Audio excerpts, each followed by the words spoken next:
Do you still get information trickling in even after they've yes. adopted a budget at the state level? I got one yesterday. Yeah, explain that a little bit. So you're always receiving information. Yeah, right? we're always receiving information, and for the constitutionals especially, we may get estimates of what the state is going to do in the funding for constitutional offices. But until the compensation board gets the numbers and they work through it and decide how they're going to apply it to the individual offices, we don't really know. So, you know, those things come in almost after the budget is adopted. And can you explain to our viewers the constitutional officers and who they are within the city? Yeah, we have 4 that are directly on our books. They are the city sheriff, the Commonwealth Attorney, the City Treasurer, and the Commissioner of Revenue. What the state funds in those offices is basically salaries. The sheriff and the Commonwealth Attorney have 100% of their salaries and FICA reimbursed to the city. There is a percentage that's reimbursed for the Treasurer and the Commissioner of Revenue. Okay. Now, and I know for individuals who follow our council meetings, we did see some increases in some court fees. Can you explain that a little bit? That was just adopted actually on the 15th of June as well. Right. The state allows us to, they set limits on what the city can actually charge in court fees. And so what we did was just move our fees up to what the maximum that the state allows. It doesn't bring in a lot of money, but it is something. It helps defray the cost of the courthouse.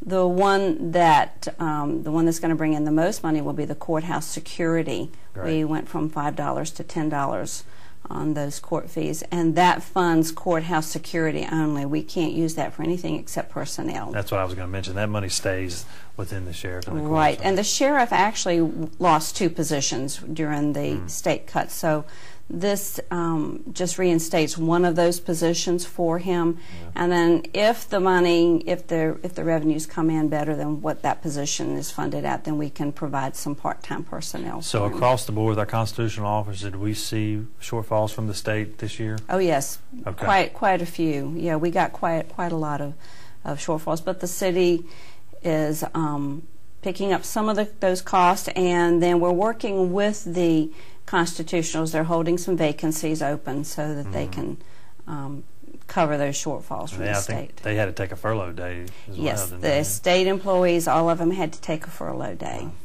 Now, we talk about state aid and the percentage. It's about 28% of the general fund is made up from state aid? Right, and that comes in categorical, non-categorical, and what we call shared expenses. The shared expenses is the majority of it, with the funding for the constitutional offices. But the categorical aid is things like the VDOT money for the streets. If we don't spend that money, we don't get the money from the state. So it's designated just for those expenditures. We have a small portion of it is called non-categorical aid, and that includes the 599 monies, which actually helps to defray the cost in the public safety area. And we've seen a decrease in that. Yes, we have seen a decrease in that area. 3 or 4 years, right? Yeah, the past couple of years they've been cutting that back. There was actually some talk of eliminating it completely, and that would have been a $3 million cut for the city. So, and a lot of these, especially in your social services area, are mandated by the state. So when they cut the program, the funding for the program, we have to make it up somewhere. That's right. That's especially true in the Comprehensive Services Act. That's a mandated program. And the past few years, we have been seeing some cuts. They've changed the percentage that they reimburse and changed some of the programs. And then, so that one is one that's it's one of those unfunded mandates, we call them. Yeah. So I just want, the reason we're kind of going over this in such in depth is just emphasize when you're looking at 28% of your budget having to depend on the state and seeing these revenue shortfalls, it really makes it hard on the localities to balance a budget like this, and especially when you're getting last minute requests in. The city is really very fortunate. We have not had to do some of the draconian measures that some other localities. We're seeing our sister localities laying people off, shutting down facilities, or changing their operating hours, reducing those. And we haven't had to do that. We've been very fortunate, and I think it's because we have such a conservative approach, and we have for many years. The city of Danville has been dealing with economic downfall, downturn for 10 years with tobacco and textiles. Right. So this is we've been in this mode of operation for quite a while. We've learned to get by on a little for a long time. That's right. We've learned how to do things and do it very efficiently and very effectively. And not affect core services. Right. We haven't cut any core services right. at all. And I think that's a blessing for our citizens. Absolutely. And we hope that we can continue that. Absolutely.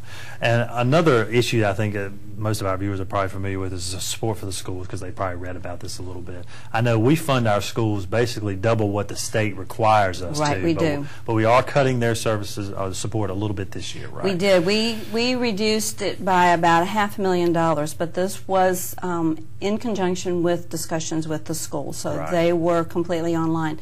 They had some carry forward funds that they could draw on, so it really did not hurt their operations. Because I think the state requires about $10 million. Right. We fund about $18 million. Is that correct? Okay, very good. And we talked. I mentioned very briefly in my intro, of course, no tax increases right. and no utility increases right. For this coming year. But I know they're going to do a rate study, and that'll begin sometime in the fall. Starts in September. We do a biannual rate study. Okay. And that will take place in the fall, and then those rates will be set for 2 years starting in July of 2011. And the public will have input in all of that when right. it goes we'll have before public council hearings, and it'll go before the Utility Commission. It's lots of discussions that Absolutely. go into that. But that will be upcoming, and yes. just wanted to remind our citizens of that. And then we talk about fund balances, and I know when we were talking about bond ratings, they require us to keep a percentage about of the fund balance. About 20% of our revenues, they like to see us And at I know that we're level. going to dip into the fund balance a little bit this year for economic development incentives yes. instead of taking from the general fund. In the 2011 year, we have slated that we'll go to fund balance for $747,000 to fund some economic development incentives and some job-related incentives. Our incentives now are directly related to performance. Right. The company has to meet certain criteria, either in investments or in personnel levels before they get the incentives. And you mentioned this earlier. I started as no layoffs. No layoffs. We've got a net decrease, but that's because of attrition. It was a planned. It was right. a planned in the utility funds where we have the automated metering infrastructure that's right. being input. We will not be using meter readers and the meter technicians as much, so we will be decreasing. But we're not laying anyone off. Right. We're using it through attrition. They're either transferring to other jobs or leaving the city or something like that. Okay. Well, we've got a couple of minutes left, Cynthia, but there are some great pie graphs that you have provided in the city budget.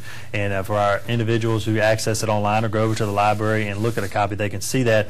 And it's a summary of expenditures and revenues, and it just gives you a good idea. When we were talking about your property taxes and all of those revenue generators, you can see there property tax makes up about 27% of the gross revenue for the city, and the other local taxes, that's all what we discussed earlier. Is right, that correct? Sales tax, meals tax, business license, things like that. And the other, then you have your category aid from the state and the other state aid, which makes up about 28% there. And then when you look over at your expenditures, you said a large majority.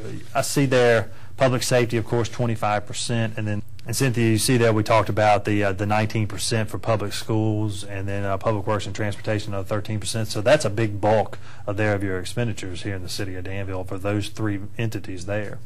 But that's just a good indication of basically overview, I guess I should say, of what we've covered on today's show. So when they go to the website or down at the library, they can pick that up and see that. But I want to get an outlook. We've got about a minute left for 2012. Is it bleak, or we have some brighter skies ahead? If we have a projection. We're hoping that things are going to be turning around. We actually have gotten some information that the states are anticipating their revenues are going to be a little bit better than what they estimated for this year. So we're hoping that's an indication that things are turning around. It's a slow process, And in the past, Danville has been slower than the rest of the state in recovery. So, Right. but we are beginning to see some things, and we're hoping that it's going to continue. Great. Well, Cynthia, thank you so much for taking the time out of your busy schedule to join us today and give our citizens an overview of the budget. And as I've mentioned, you can go to the Danville Public Library and view a copy, or we'll have it online for you at danville-va.gov, our website for the city of Danville. Cynthia, thanks so much for joining us today. And thank you at home for watching. Until next week, have a great day.